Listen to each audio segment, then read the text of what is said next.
ജനുവരി 4 വ്യാഴാഴ്ച. യോഹന്നാൻ 1:35 മുതൽ 42 വരെ വാക്യങ്ങൾ. എന്താണ് നിങ്ങൾ തിരയുന്നത്? യേശു ഈ ചോദ്യം ആൻഡ്രൂസിനോടും അവൻ്റെ കൂട്ടാളിയോടും ചോദിച്ചു.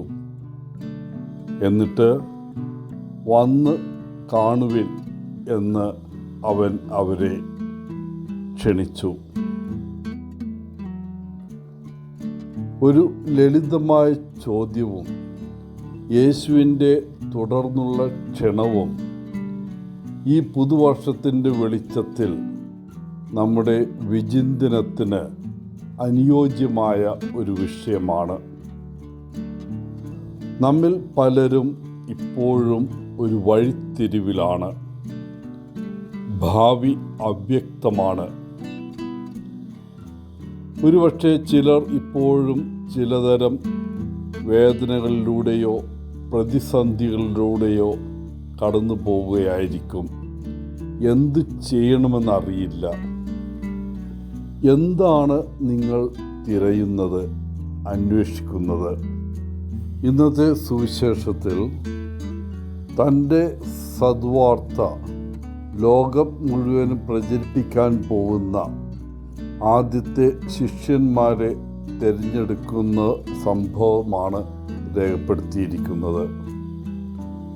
യേശു തൻ്റെ അംബാസഡർമാരായി പ്രവർത്തിക്കാൻ സാധാരണക്കാരെയാണ് തിരഞ്ഞെടുത്തത്. അവർ തങ്ങളിൽ പ്രത്യേകിച്ച് ഒന്നും കണ്ടില്ലെന്ന് അനുമാനിക്കുന്നത് ന്യായമാണ്. എന്നാൽ വിശ്വാസത്തോടെ യേശുവിൻ്റെ വിളിയോട് പ്രതികരിച്ചതിനാൽ യേശുവിനെ പരീക്ഷിക്കാൻ അവർ തയ്യാറായിരുന്നു.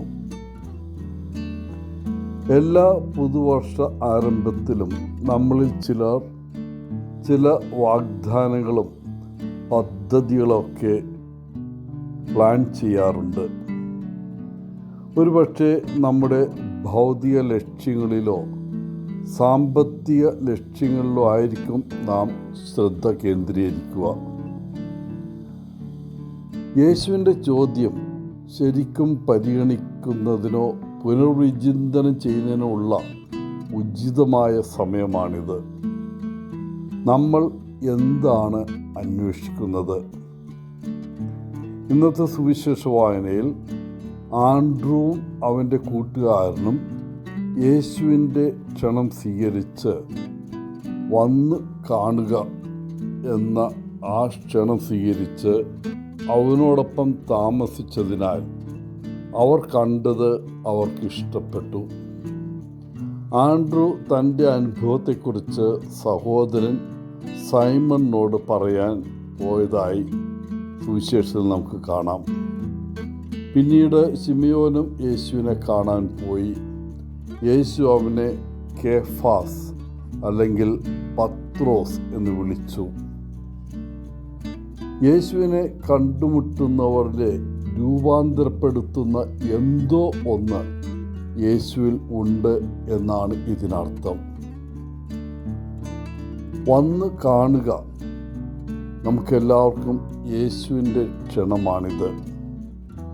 നമ്മുടെ തീരുമാനങ്ങളിലും പദ്ധതികളിലും ജീവിതത്തിലും അവനെ ഉൾപ്പെടുത്താൻ യേശു നമ്മെ ക്ഷണിക്കുകയാണ്. സുവിശേഷം നമുക്ക് പ്രത്യാശയും ഉറപ്പും നൽകുന്നു. നാം അന്വേഷിക്കുന്നത് അവനിൽ നാം കണ്ടെത്തും. യേശു നമ്മെ അവൻ്റെ ശുശ്രൂഷയിലേക്ക് വിളിക്കുമ്പോൾ വിശ്വസിക്കാൻ നാം തയ്യാറാകണം. നമ്മുടെ കഴിവുകളെയും ദാനങ്ങളെയും കുറിച്ചുള്ള അവൻ്റെ വിധിയിൽ വിശ്വസിക്കാൻ നമുക്ക് പ്രാർത്ഥിക്കാം.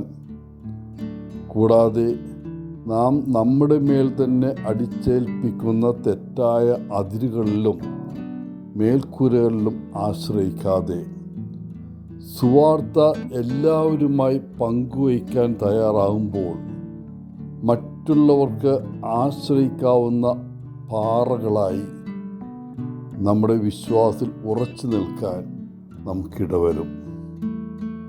എല്ലാവർക്കും നല്ല ഒരു ദിനം ആശംസിച്ചുകൊണ്ട് ഒത്തിരി സ്നേഹത്തോടെ പോളച്ചൻ CSSR ഫ്രം കേരള.